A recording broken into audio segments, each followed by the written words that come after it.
Good morning, everyone. Hope you're all well. We've got some early starters already. Oh, lots of early starters, actually. Yeah, good morning, guys. Welcome back for another session. I'm here, as always, with Stuart Beveridge from Seascape and Stuart Lawler from Sight and Sound. Morning, everyone. Morning. Morning, morning. Morning, morning. So, Hull, Dublin, and Fife. Fife, up in Scotland. Fife, yes. And wherever you are across the country, I hope you're all safe and well, and everybody's doing okay, dealing with the current lockdown or whatever restrictions there are in whatever part of the country you may be in. Good morning, everybody who's just arrived. I've got 22 in the room at the moment. Caroline Story from Forth Valley. Morning, Caroline. It's just mentioned in the chat box there. Great to be back. Good to see lots of you back, and lots of unfamiliar names as well, which is great. Good. So Caroline's obviously just reminded me about the chat box as well. So throughout the session this morning, everyone, if you want to add your comments and any questions, and you want to, get stuck into the discussion all around apps and anything else, then please use the chat box. You can use the keystroke Alt and H on a Windows machine, Command and H on a Mac if you're using an Apple Mac. And one thing I will say about the chat box is, if you can address your any questions or comments to all panelists and attendees, so that everybody is privy to the info. Good stuff. All right. So good. Before we kick off, yeah, we'll just sort of we'll just wait a couple more minutes just to see if there's any stragglers, and then we'll get cracking. There's lots to cover this morning. So, Two Stuarts, how are you both? Are you well? Not a bother, Sam. Yeah. It's been a bit chilly here in Dublin. It was very mild yesterday, but we have no rain, so that's a good thing. Excellent. Can the same be said for Fife, Stuart B? Yes, it's been actually, it's even today, apparently it's a beautiful day outside, slightly, I wouldn't say it was mild, but certainly for this time of the year, it's not bad. Very good. And the burning question I have is, do either of you have your Christmas tree up yet? No. No. Not even playing I don't Christmas believe songs. you. I don't think you'd admit it if you did. So I'll tell you, this is really bad, Sam, but I've had my own house for 7 years, and there has never ever been one Christmas decoration actually even crossed the threshold, let alone a Christmas tree going up. Stuart, I mean, So I think to y'all.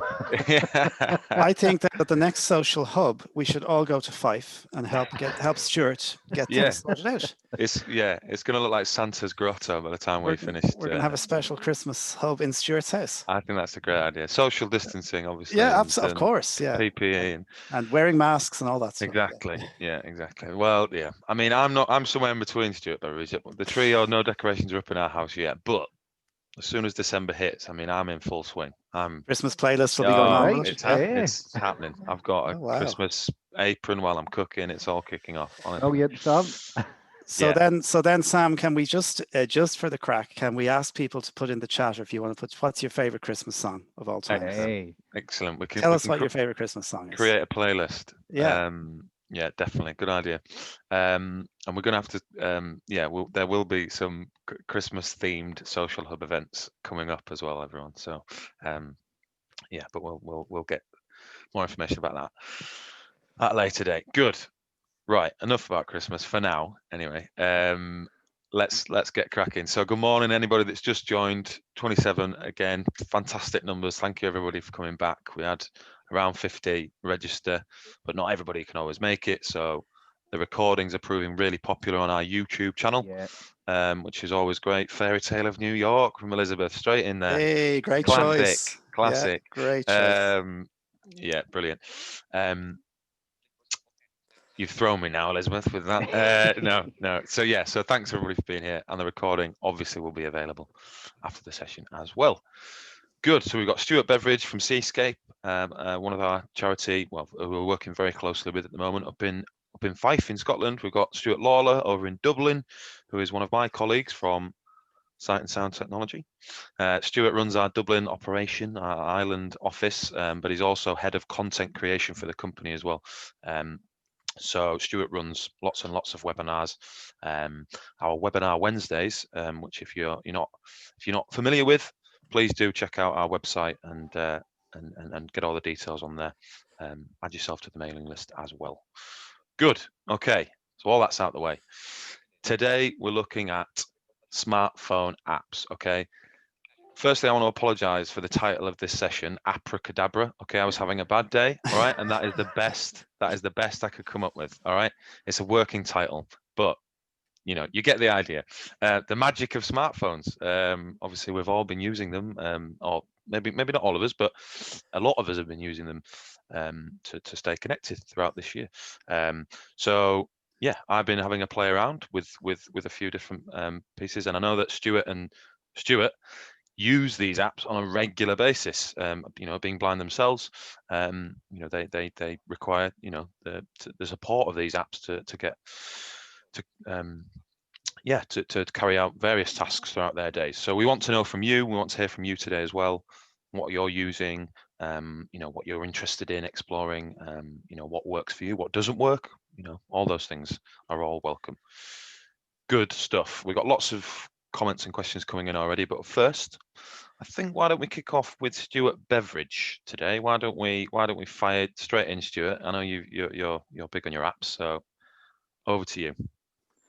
Yeah, but I was actually hoping to really in this session, a lot of it's going to be around accessible apps for the most part, or kind of not specialist apps, but apps that are quite user-friendly for visually impaired people and designed to really increase our independence. And I know Stuart's going to talk about a couple that's one especially that's maybe a wee bit more mainstream. But for this session, I wanted to focus on more of the specialist apps out there, if I can put it like that.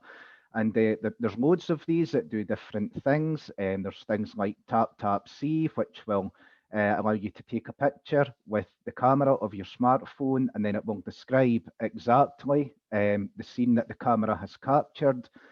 That's been around for years. That was actually the first accessible or assistive tech app that I ever used, and it has stood the test of time, and it's useful for a number of things. So that's one of my favorites. So as I said, there's other apps that will read printed as well as handwritten text to you, among other things. But then again, you could even go to more mainstream apps, if you like, that you can use for things, even like public transport. You know, that when I used to get the buses, there was one called UK Bus Checker that I used to use quite a bit. Sorry, Jaws is I'm just disabling Jaws. That I used to use for getting bus and train timetables. So the possibilities really are endless. I mean, the other Stuart, if I could just bring Stuart Ellen, are these similar apps to what you use? I imagine you're going to have thousands of apps compared to me on your iPhone. Well, yes, similar-ish. I use a lot of travel apps. The Journey Planner here for the National Transport Association here in Ireland, National Transport Authority.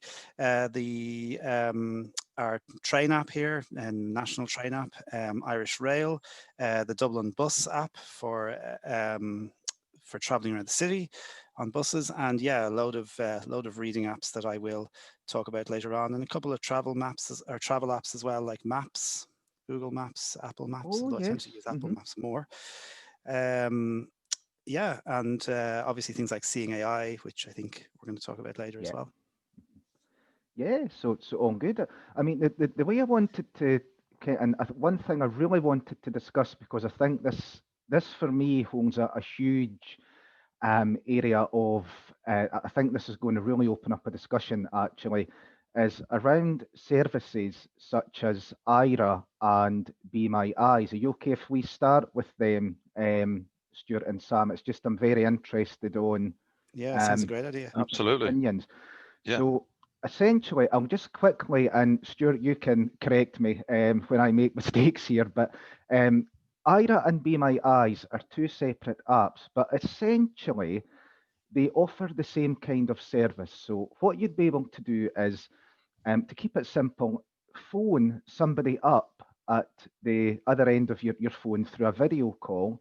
So you can connect with a volunteer in the case of Be My Eyes, or an actual trained agent in the case of Ira.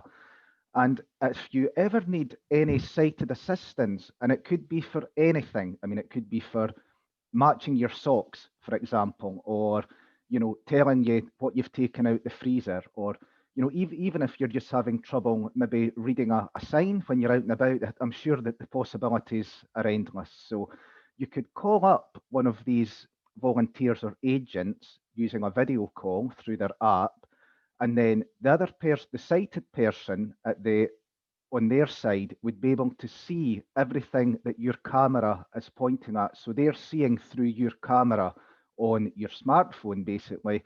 And then you can hold a two-way conversation, and the sighted person would be able to actually help you complete the task that you're struggling with. Is that fair, Stuart? Do you think? Is that a good enough?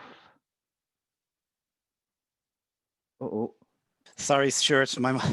I didn't realize my mic was muted. Yes, absolutely. And I tend to use services like that for exactly as you say, take something out of the freezer, when does this meat need to be cooked by? What's the best Yes. before date in this product?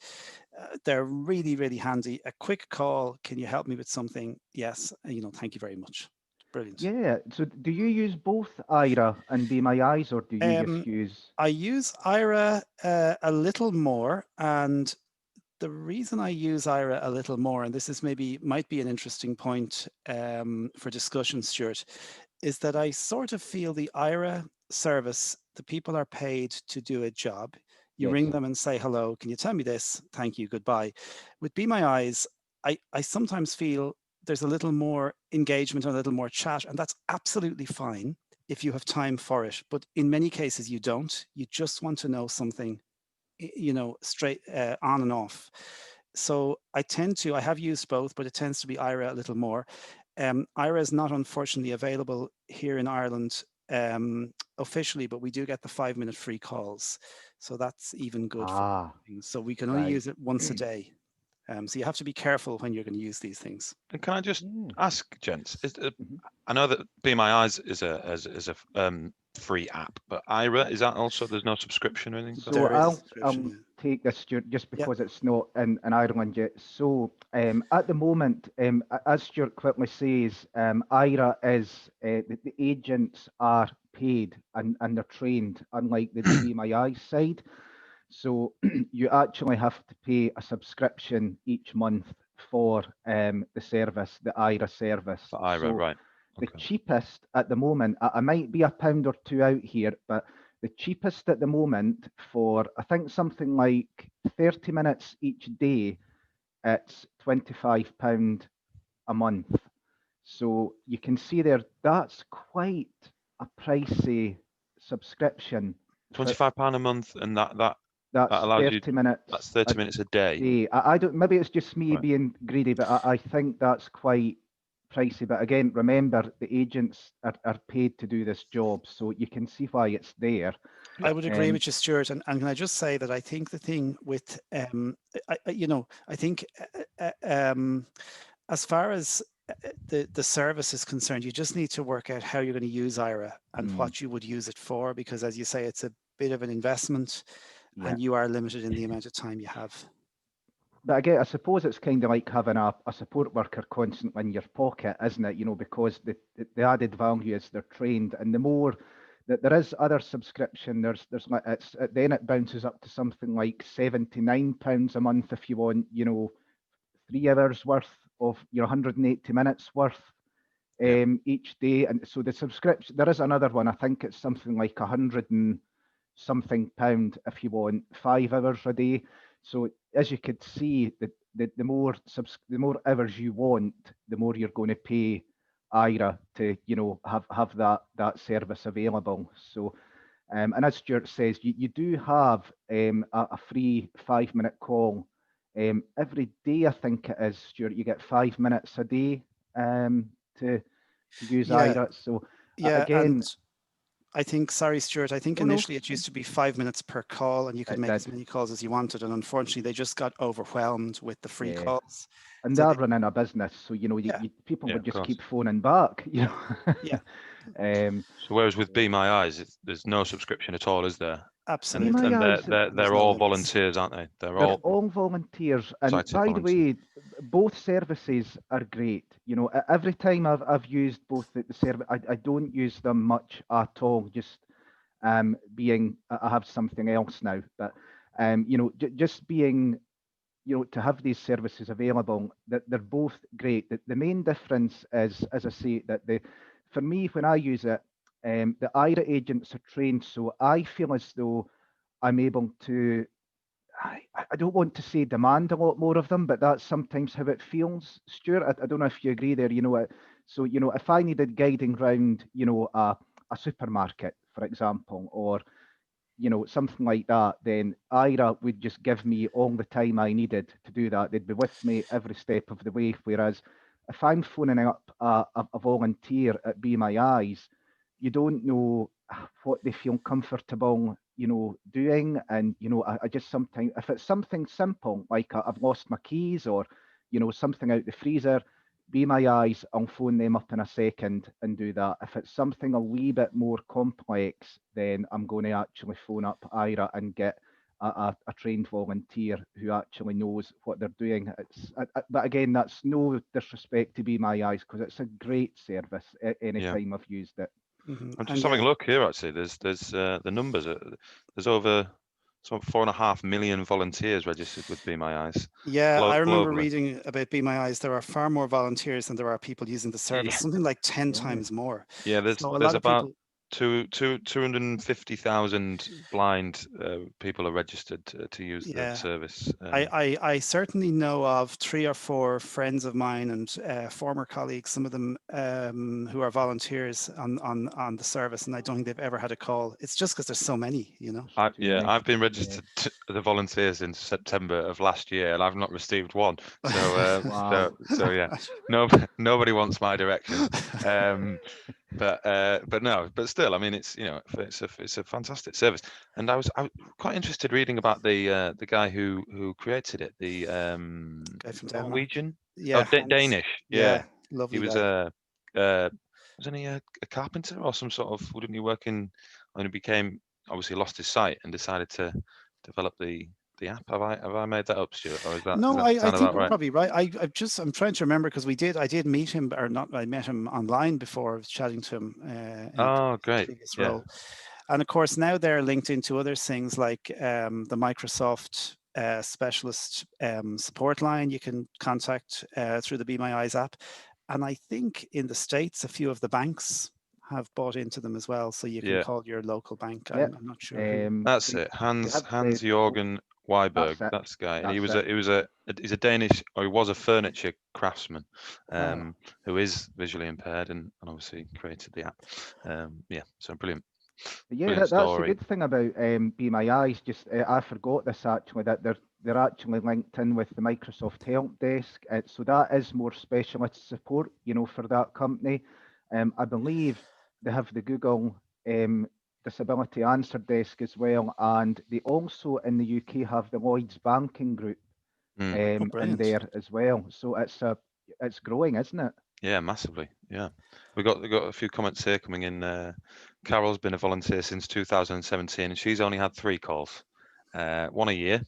But still, that's good. That's It's very better good. than yeah. You've done well, Carol. Yeah. Do either of them have an age requirement, please? Can they be used by children or young people?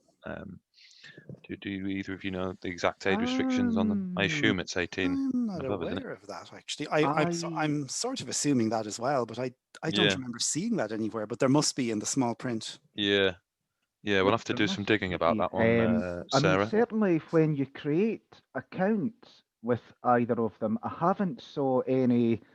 I can't remember, but I certainly don't remember seeing anything that said, you know how you get the tick boxes, please tick if you're over Yeah. 18. I can't remember seeing anything like that. No, no. We'll find out. Interesting Maybe during the question. session, I'll Yeah. find out for you, Sarah. Very good. Tracy's also asked, what does the support desk do? So I assume that was for Be My Eyes. Did you The mention? Yeah, Microsoft support desk, is it? yes, the Microsoft Yeah, the support desk. Yeah. Microsoft support desk does. I mean, they're great, really. So it's the Microsoft special support desk, I think they call themselves, or the disability support desk, I think, and they'll do pretty much anything. If you have an issue with anything Microsoft related, you can contact them. They will take control of your PC if you're comfortable with that, and they will help you. And they're really, really knowledgeable. They're very good. Excellent. Thanks, Stuart. Good. All right. Well, that's Ira and Be My Eyes. We don't want to sort of hang around too much because we've got lots more to get through. Stuart B, was there anything else you wanted to explore?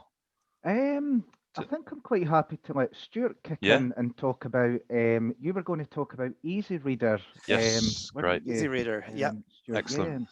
So Easy Reader is a free app. We're trying to do all the freebies today. And it's for reading books, textbooks, well, actually a range of formats, audio, EPUB, and it links into a lot of services, including the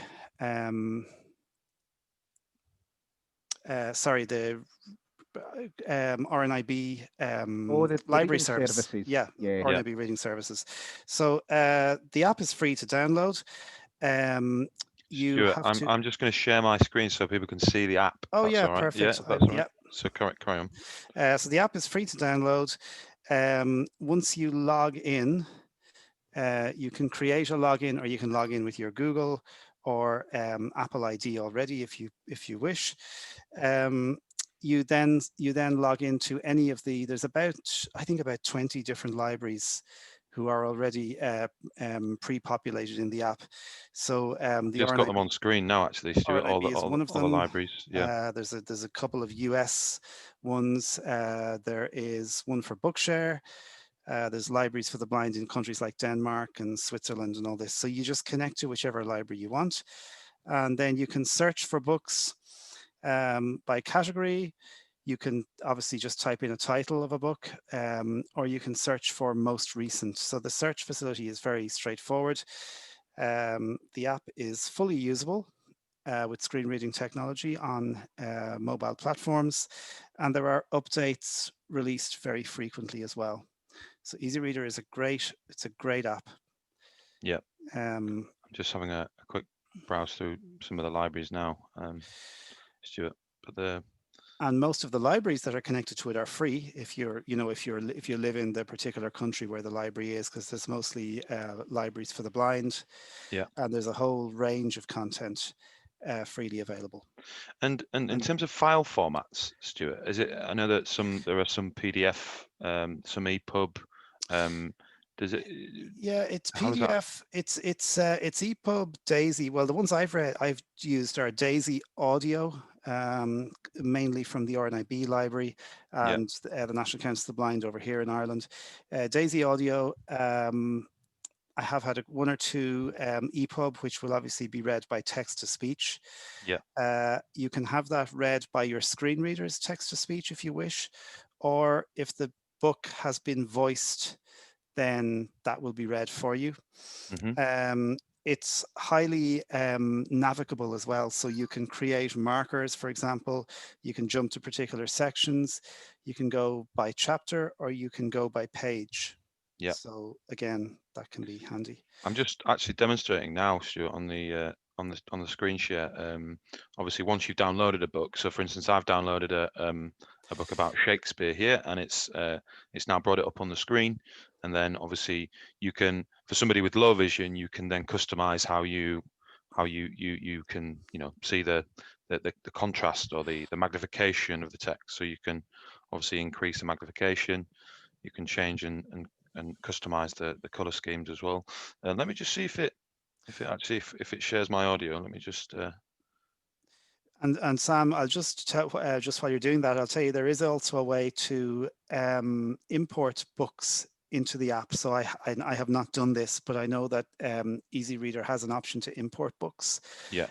So you can import PDFs, or you can import EPUB or DAISY files that Yeah. you may have gotten from somewhere else. I think this might be a little bit easier to do on the Android side, because it's easier to get those files onto the device. Yeah. Without having to do it through an app. On Apple, that's probably a little bit more tightly controlled, but you can add files that you want to be opened in the app. Yeah. In, Brilliant. In Easy Reader. Brilliant. Yeah, I think it's fantastic. And you can, very quickly, as you say, you can jump chapters, pages, around sections of the book as well. Which you can do. You can also switch from text view, which would be sort of a customized, magnified version, or you can then quickly switch to sort of a true representation of how it would look on the page in the book, which is what I have now on the screen. So you can really customize your reading experience, which is really useful. And there's also a version available for PC, for Windows. That's not free. I think it's about 50 odd euro. So if you wanted to do a lot of reading at your PC, maybe if you were studying and you wanted a DAISY reader, then that's one. But there are many options, of course. Yeah, on great. Windows.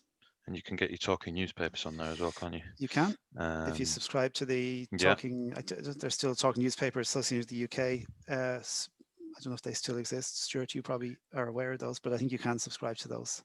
Yeah, I think you can. Yeah, I'm sure that there is something still definitely available there with the talking newspaper side.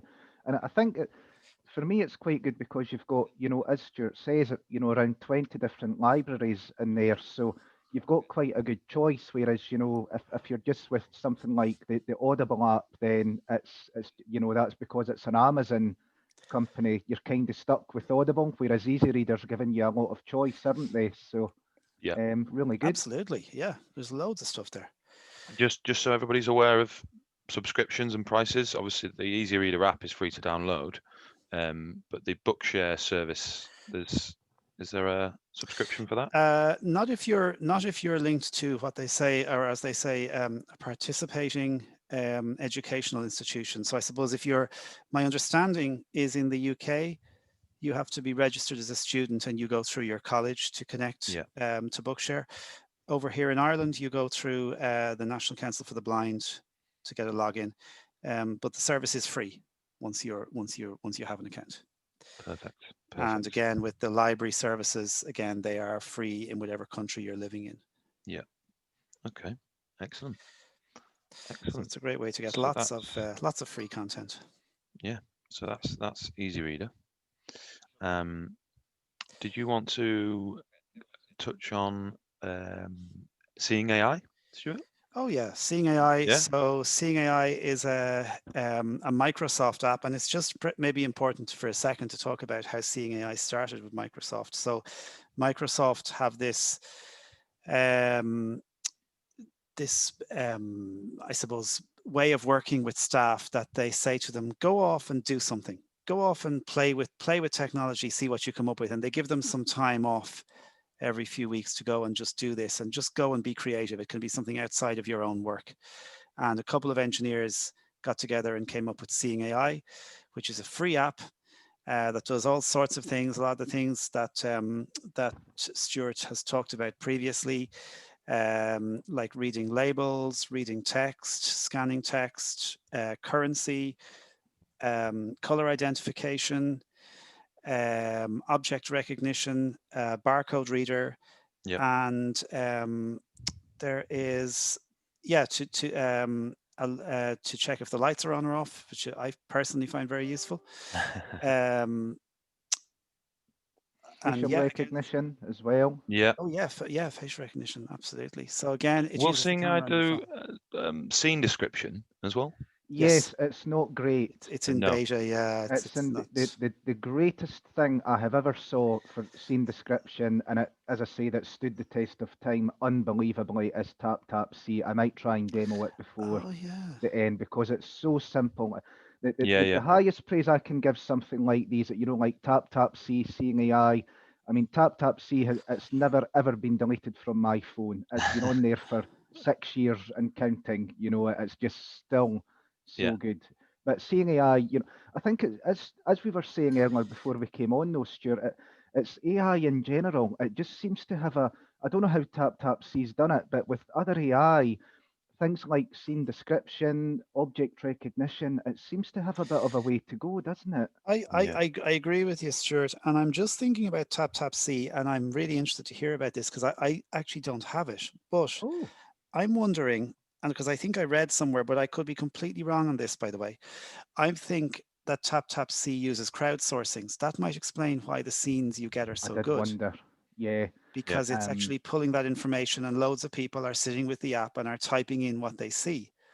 yeah, so Uh, yeah, because they used to. Sorry, Stuart, I'm interrupting it. It's just basically what actually it used to be. This is way back in 2014 when I started using it on an iPad.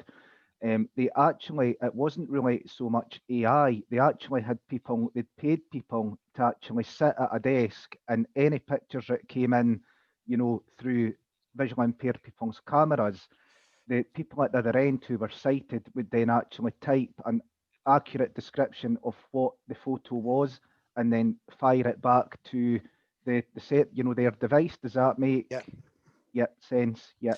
Hmm. So I have a feeling that's what's happening with Tap Tap See, that they're using That's so crowdsourcing. good. It really is. I've actually got Seeing Eye open here on my phone. So what I'm going to do is I'm going to try and just give you a quick demo of it. But I'm hoping that Oh, you. I'm not hearing it too well, No, Sam. I'm just gonna sort out my audio settings in a minute. Just bear with me. Right then.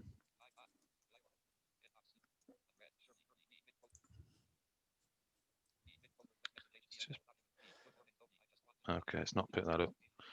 Bear with me.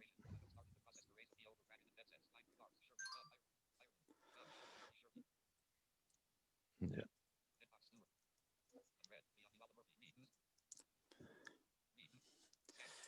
Yeah, we're not going to pick up the audio there, sadly, but I can promise you that all I'm doing is simply, I'm not even having to sort of take a photo. I just point my phone at the text and it's reading it back to me.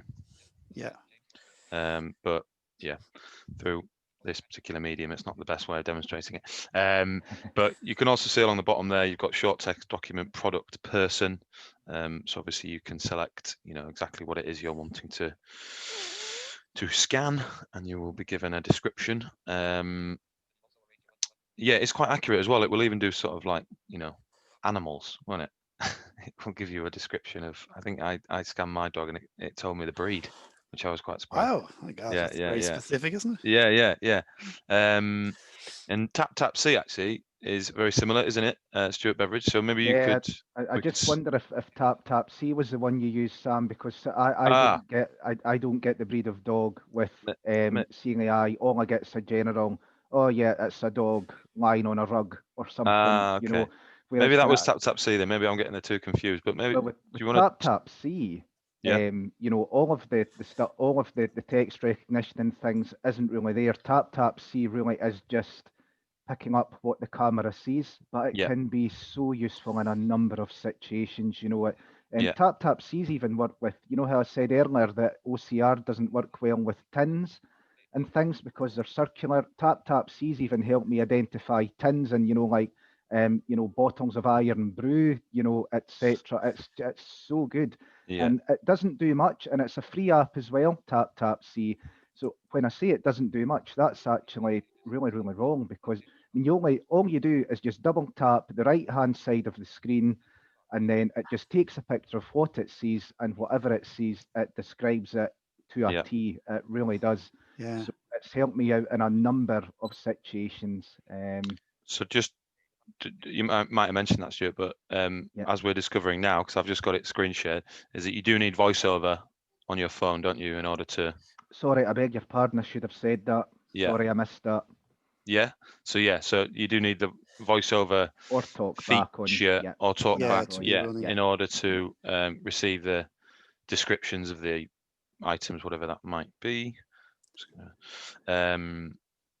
Yeah, but that is very simple, isn't it? TapTapSee. That is what it does. It's simply just take a photograph of a object or person or whatever it might you be. can't beat what, you know, I mean, it does what it says on the tin, and you can't beat that, you know, simple but seriously effective TapTapSee.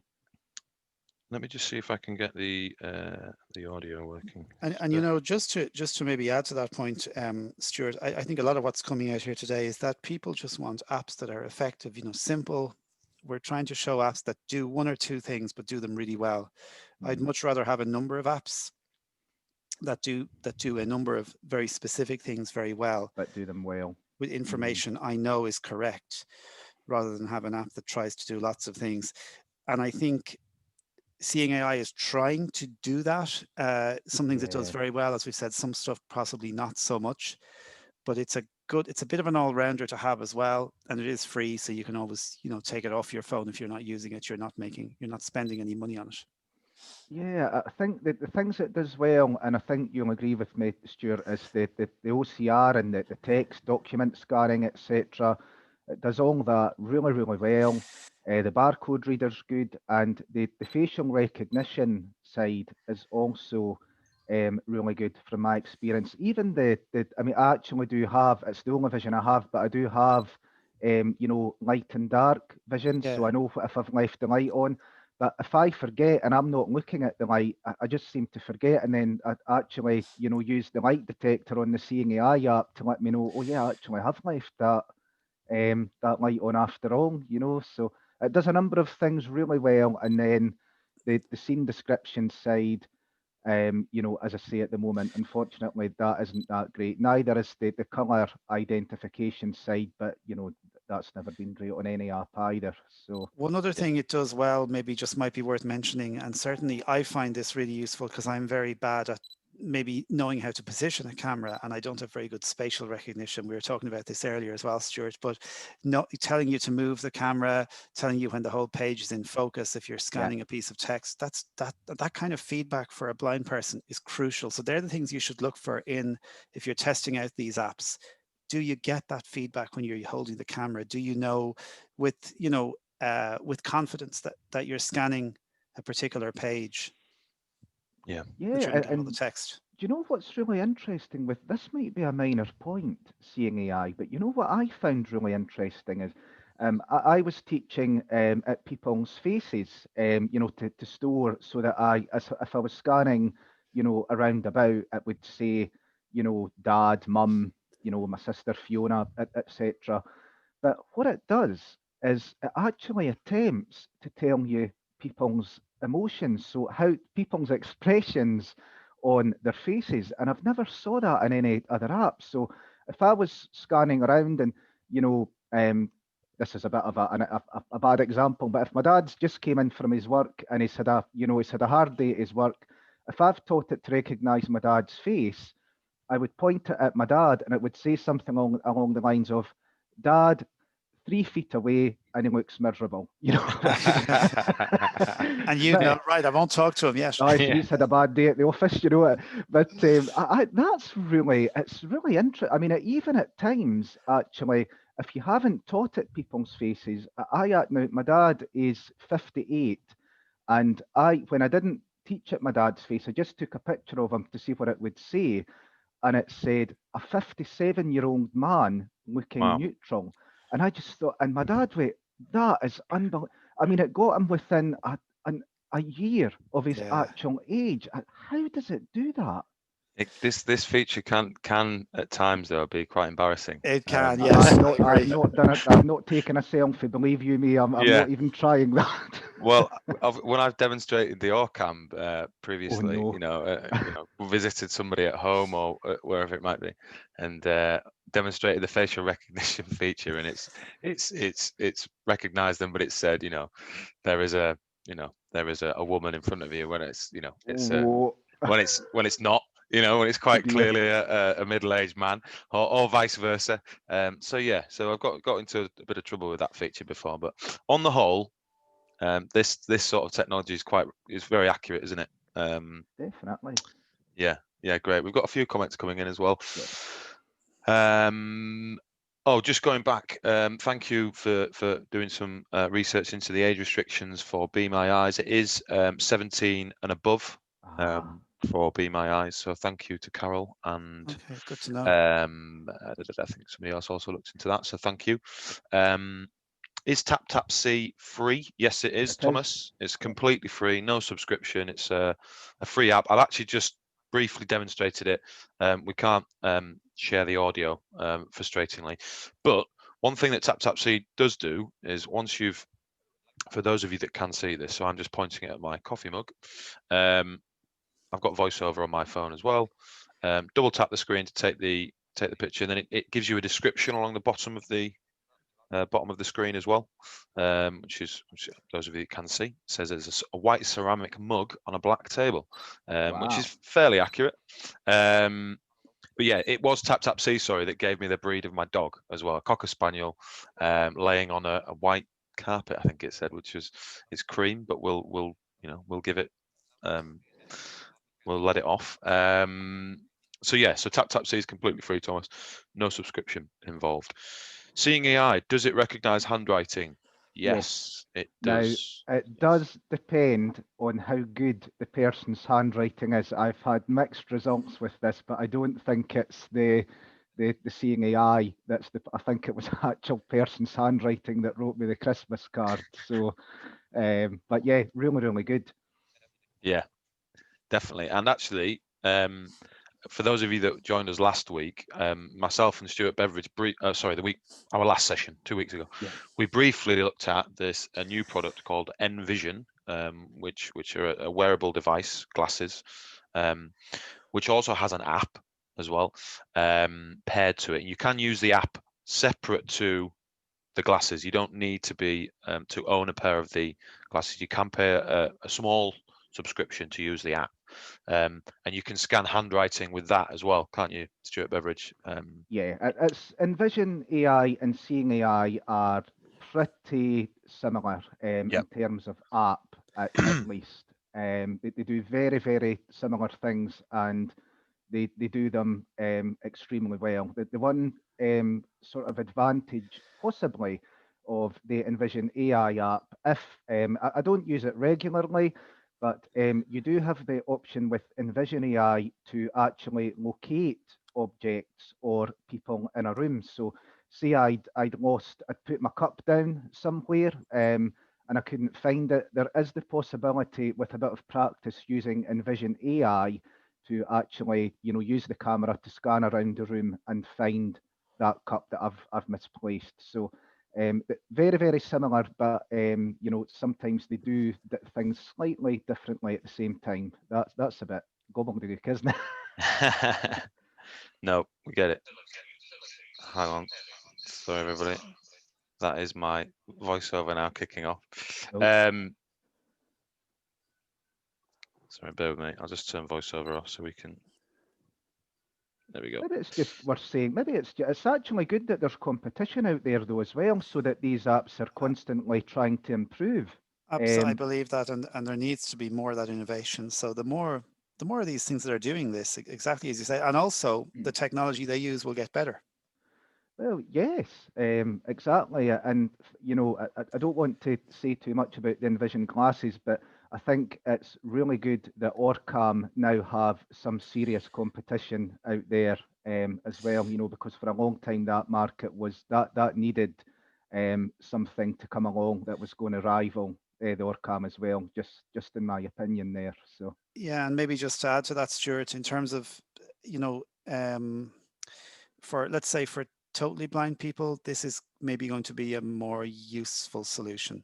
Yes, I think this is to a the game ORCAM. changer. I think ORCAM, at least it is my opinion, that ORCAM probably worked best for people who had some vision, or maybe who had vision previously and understood how to move in a visual way, I think is the best way to Where to describe it. point your head, even, you know, yeah, I Yeah, think it's more because the ORCAM, as I'm actually, for those that don't know, I'm an assistive technology trainer up here in Fife, and I could not get the hang of the ORCAM as well as I would have liked, because I've never had vision. See, if you gave it to low vision, because a lot of it is dealing with following the cuticles in your fingernail, you'd actually could it just point to the text that you wanted it to read, and then the ORCAM would read wherever your finger was pointing. Now, the problem I had was that I would point askew, so I wasn't getting anywhere near the results I expected a lot of the time. You know, even without the pointing gesture, even if my head was maybe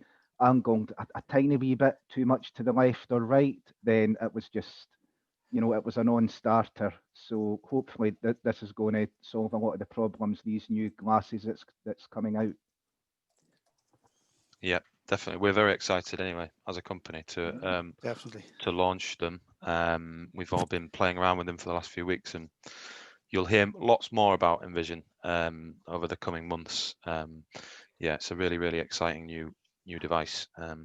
Good. Lots of interesting comments in the chat box. So yeah, David Quamby's yeah, just reiterated what Stuart mentioned there, is that Envision AI and Seeing AI, very similar apps and names. They also work on Android as well, but there is a paid subscription for the Envision AI. Good. Tim and Tim Ward, morning Tim, as an app for British Wireless for the blind called Talking News. Oh yes. It has all the talking newspapers, yeah, well, most of them, and it's a free app. It does. The only problem is up here in Fife, I don't get the newspapers I want, but that's just maybe, you know, but all the national newspapers, yeah, it's really good. And I think, sorry, was the gentleman's name Tim? It was, Tim, wasn't it? yeah, So, yep. I think Tim as well. What's good sometimes is it's actually got, if this is the correct app, it's actually got people volunteering and actually reading the newspapers to you through the app, and they're updated every week as well. So yeah, really good free app. Yeah, thanks for pointing that out. I forgot that one. and Yeah. actually, Caroline, apologies, Caroline. I know you've emailed me with a specific question as well about, you know, which apps can you download apps onto an Amazon Fire tablet. You can. Yeah. Actually, I think Easy Reader has just actually became available Yeah. for the Amazon Mhm. Fire tablet as well. I don't know if maybe Stuart said it and I've not. Sorry, I didn't, and you're right, because there was a webinar last week about Easy Reader, and they mentioned that. Yeah, so it can be put on the Fire tablet. Yep. Yeah. So that it is possible to put. I think most of these apps would be able to download onto the You might Fire be able tablet. to. I've not explored it too. Yeah. For actually, just going back, there was I think there was a gentleman who said there that did he say, Sam, that Seeing AI was available on Android as well as iOS? Because I don't think that's actually the case. I think it's it was just Envision. Envision. I think he was mentioning Was Envision it was available Envision? on Yeah, both. sorry, it's Yeah, maybe just the way I've picked it up, Sam. Yeah, Envision definitely. Yes. Seeing Sorry. AI Seeing AI is not. No. Seeing AI is only iOS. Yeah, Yeah, it's only for Apple devices. yeah. Sorry, I've Envision. picked it up wrong. Yeah, Envision AI. You can use on both platforms, Android and iOS. And just to say, in relation to Seeing AI for Android, like there are lots of people have asked about it, have asked Microsoft, and I know we've fielded for many years, fielded a lot of queries, and they say it's going to happen, but it hasn't happened yet. No, I'm sure it will in the foreseeable. Just having another look through lots and lots of interesting comments. Thank you everyone for sharing your input. Chris Albert as mentioned. Morning, Chris. The Bookshare app. I manage our students and create sponsors as teachers to allow them to manage their own materials. It's really interesting. And then Wow. Seeing AI as well, he's commented on that. I use it, and it even describes a statue which is outside our town hall. There you go.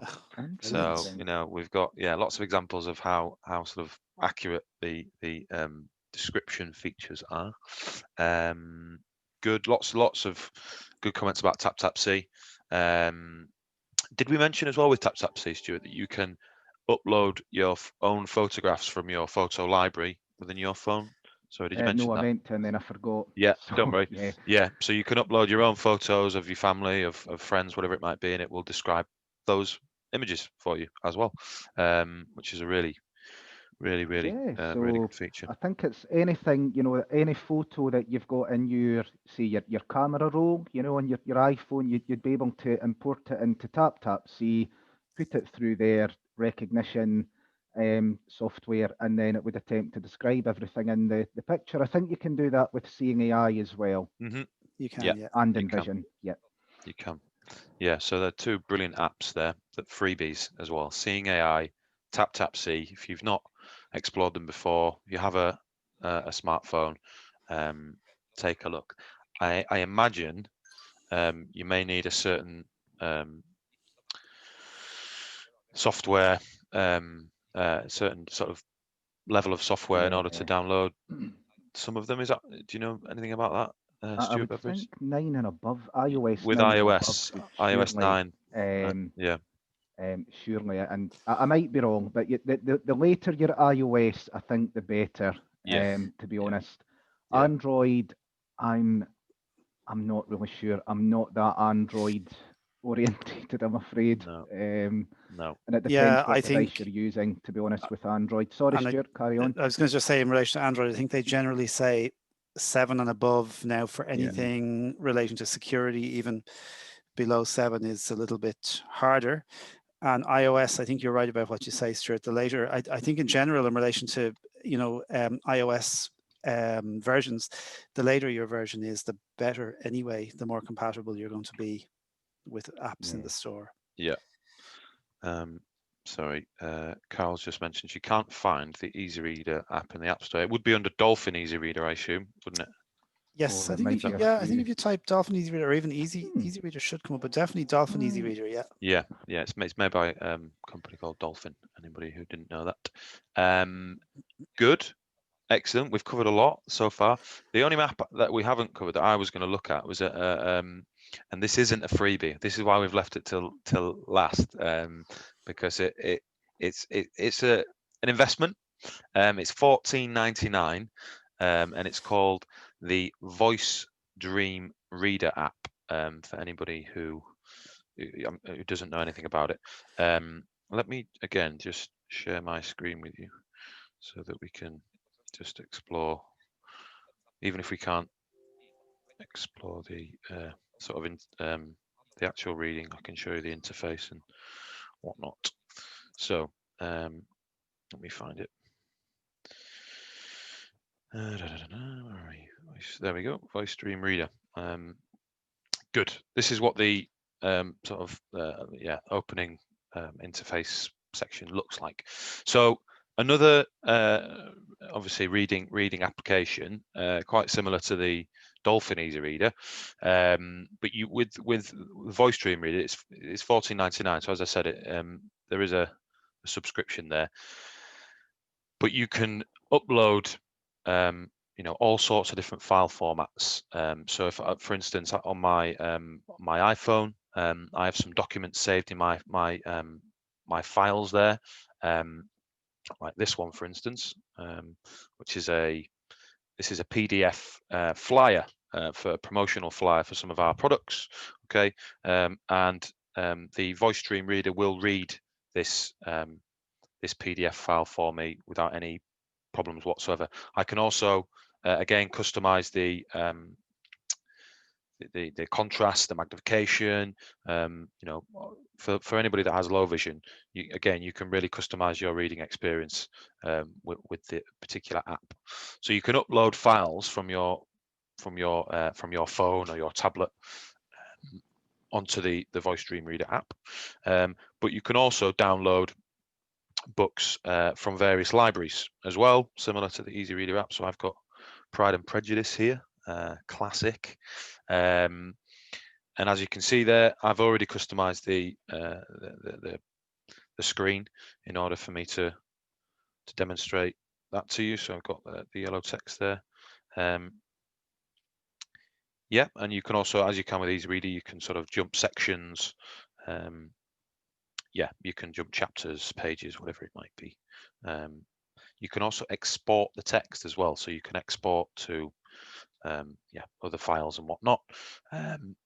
So there's lots and lots of different features with this particular app. It does have a sister app as well called the Voice Dream Scanner.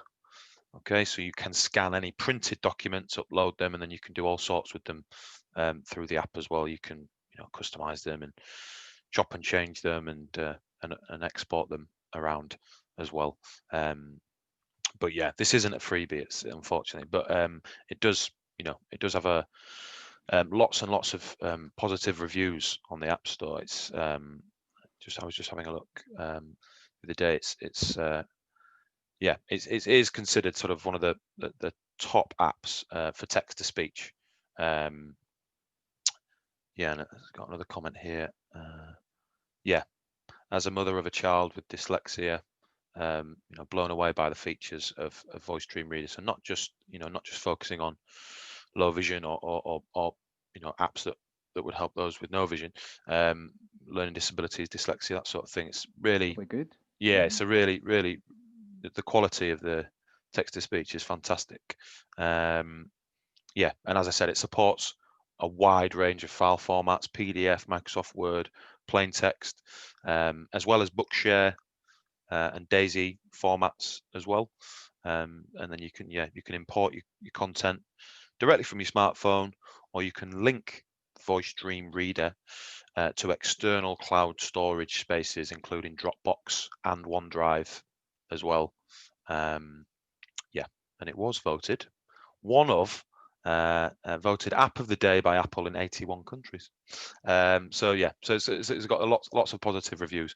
$14.99 on iOS, and it's like half the price on Android. I don't know why. It's $7.99 on Android. So yeah, check it out. And have you either of you had much interaction with Voice Dream Reader? Well worth every cent or every penny in the UK. Great. Absolutely, anything they produce is top-notch quality stuff. Yeah. Oh, very good. Great review, Sam, and great recommendation. Well, that's definitely backed up my mini pitch anyway. But yeah, there's all sorts of tools in there as well. There's built-in dictionaries. You can bookmarking, text highlighting, annotation, all sorts of tools as well for, obviously students would find those sorts of things, really useful, wouldn't they? And I briefly mentioned the Voice Dream Scanner. This is $5.99 in the Apple Store. I don't think that's actually available yet on Android, the scanner. But yeah, again, have a play around and an explore and see what you think. Good, excellent. Comments. What have we got? Do you pay separately for the sister app? Gillian has asked. Yes, so unfortunately you do. Yeah, they're separate purchases. $14.99 for the Dream Reader, $5.99 for the Dream Scanner. But also, if you think of it, you're buying it, you're getting all the future updates, free. And in general, that's the way with those applications. Sometimes, yes, there are major updates that they might charge you for the software has been completely rebuilt. But in general, you're buying a lifetime license. Yeah, definitely. There we go. Oh, yeah, that's my screen share stopped. Good. Well, we've covered a lot, haven't we? I've just noticed as well, Patsy. I'm not sure how long you've had your hand up, Patsy. I'm really sorry. My attention's been focused on the chat box, but if you'd still like to ask a question, Patsy, I can unmute you if I allow myself to be the host again. Bear with me 1 second. Make the host. Okay. There we go. Patsy, allowed to talk. If you'd still like to unmute yourself. Can you hear me, Sam? Yes, morning, Patsy. Sorry about the wait. No, that's all right. It's all good. While I've been waiting, I've been listening, and that last app you were just talking about sounds very interesting, actually. I've not heard about it before. Yeah. Yeah, I might investigate it a little bit more. Yeah. But the reason I put my hand up really was because you were talking about Flex Talk and that kind of thing.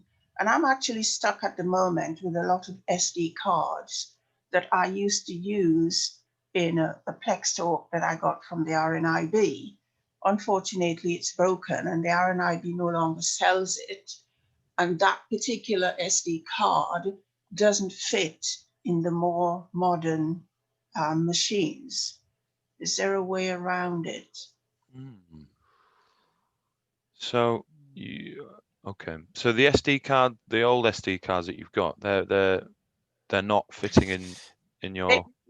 They're the ones that used to work with the Plex Talk. Yeah.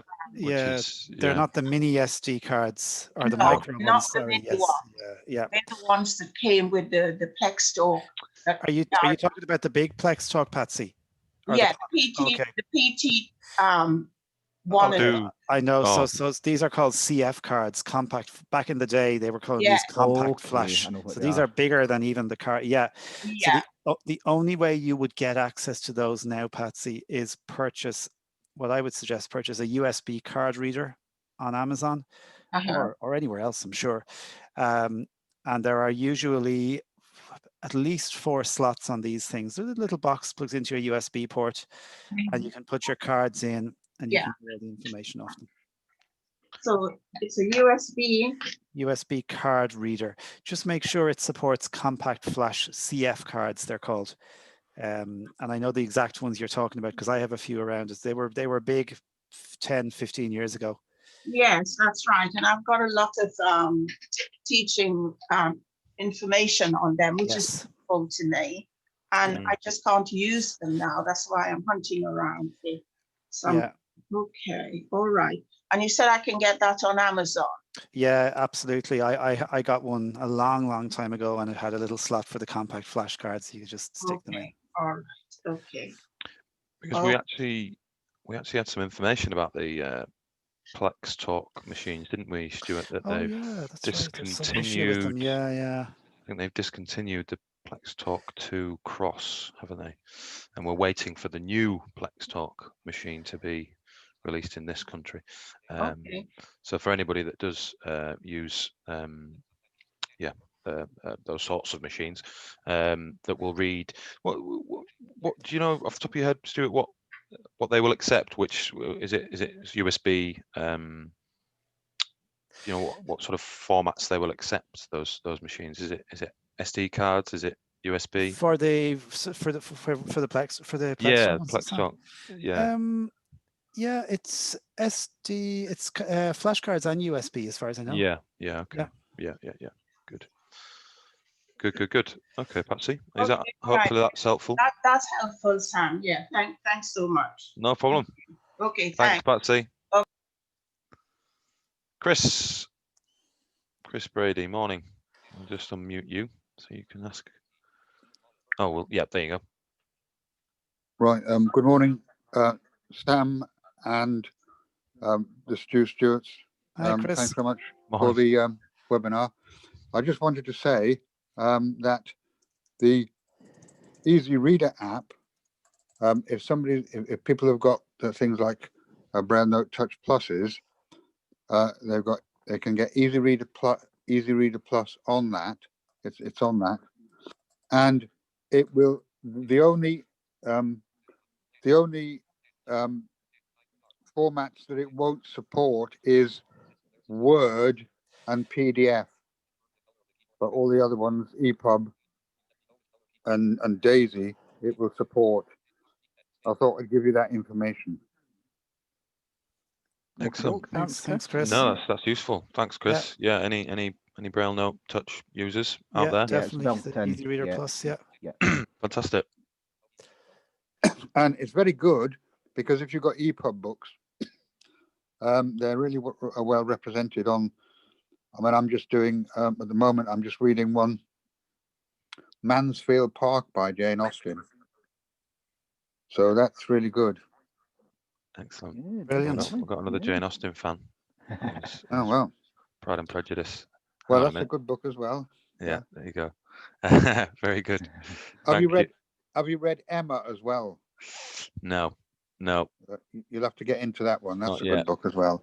Persuasion, another great. Yeah, that's Jane another Austen. one. Yeah, Yeah, classics. classic. You see, they are. There you go.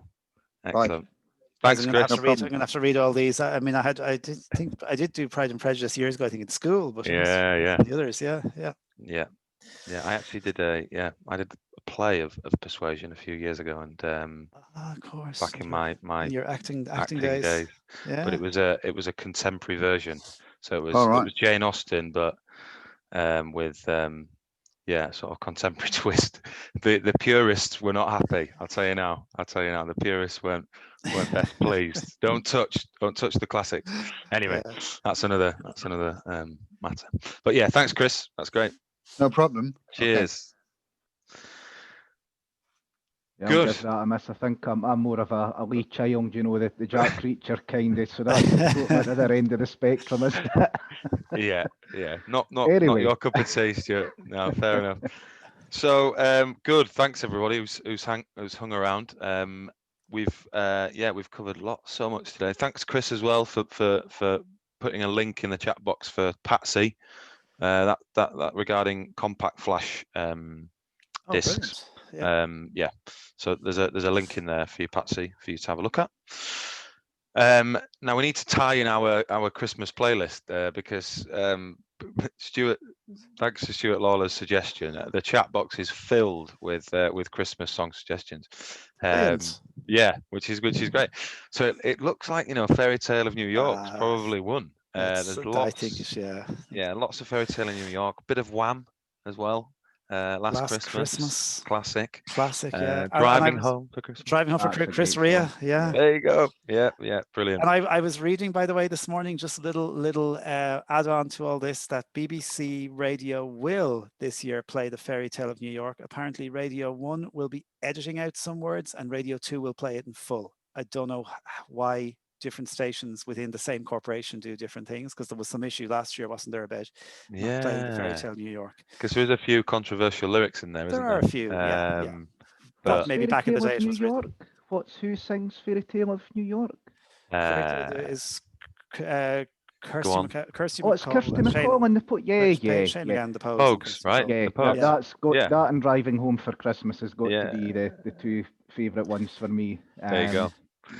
I have to say, I like a bit of Cliff Richard as well. Mistletoe and Wine. You can't go wrong with Sir Cliff.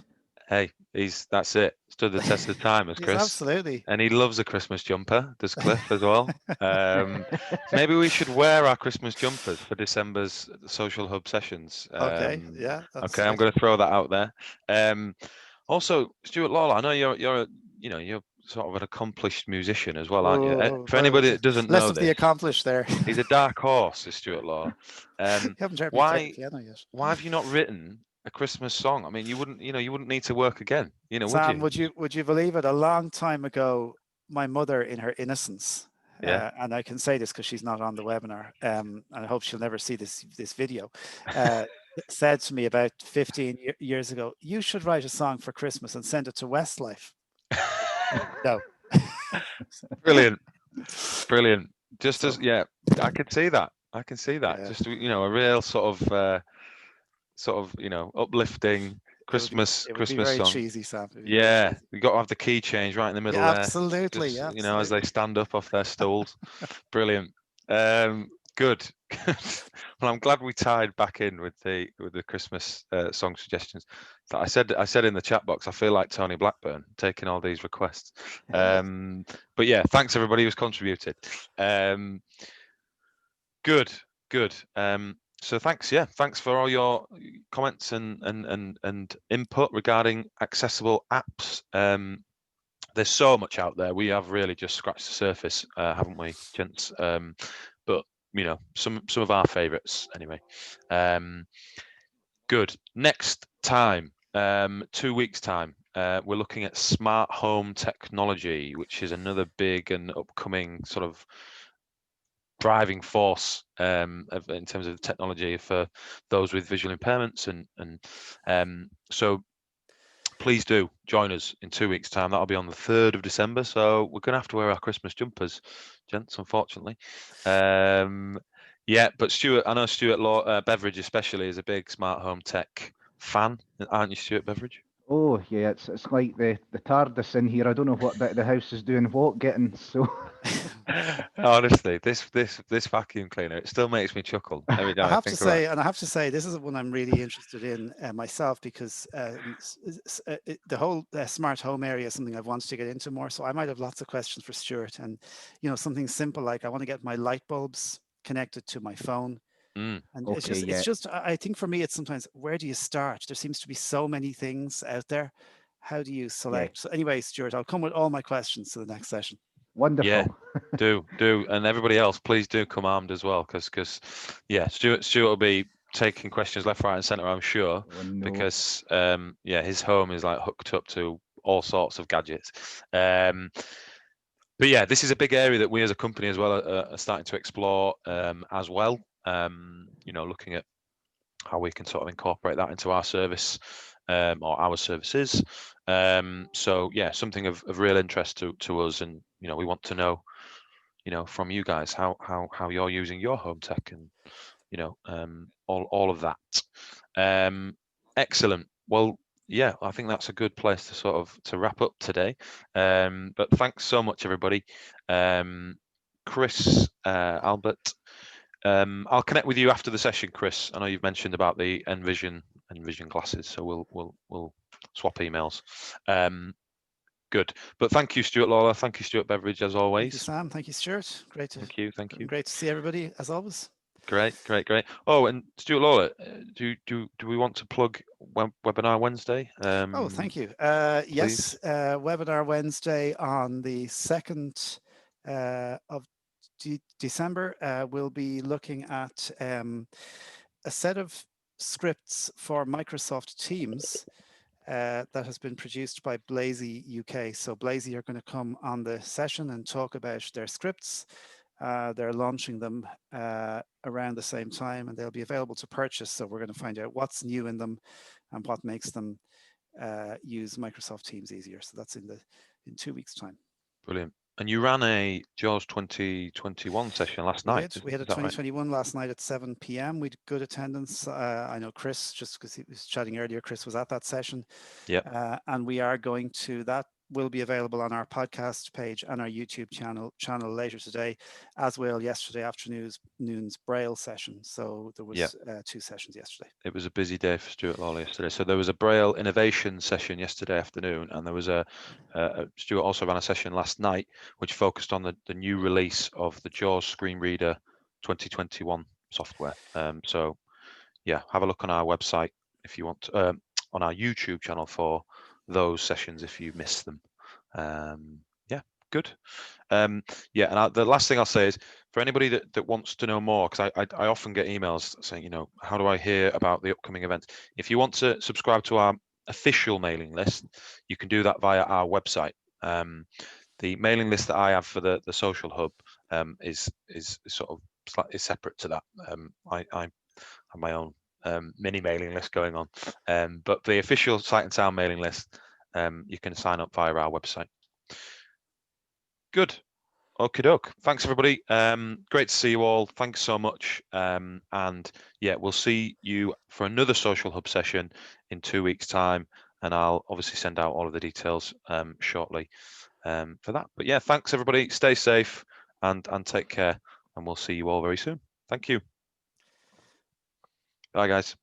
Bye, Sam. Bye, everyone. Stuart. Thanks, everyone. Bye-bye. Great. Bye-bye.